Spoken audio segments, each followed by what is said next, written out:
data for the book was collected over 15 years, and I interviewed 150 people in 35 different industries. So their examples are really pretty diverse in this particular book.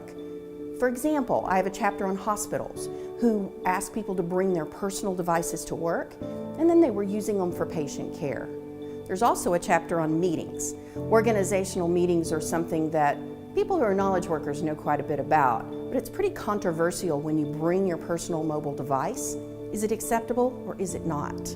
However, one of the things that's really different about this book is that I also include the voices of people who aren't knowledge workers.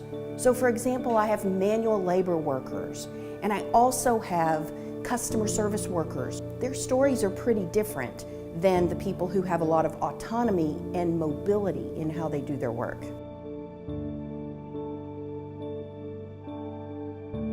I found that people use their mobile devices in really different ways, and we actually assume that everyone else uses it just like we do.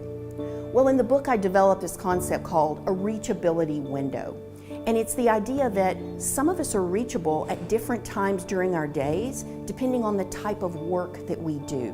So I'll give you an example. A shift worker, someone who works a period of time and then has a break. If you happen to call or text right at the end of their break, they're actually going to have to work their entire next shift before they get to return your call. More and more companies have bring your own device to work policies. Now, the interesting thing is that a lot of times it was the employees who actually drove and pushed companies to get these types of policies because they wanted to bring their own devices, Mac, PC, whatever type of cell phone people wanted to bring. But the unintended consequence of having these policies is that they're actually fairly confusing and they marginalize certain people.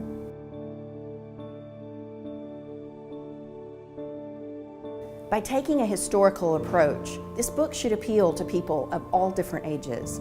You know, there was a time back in the 1990s when companies provided all the different communication technologies people needed to do their work.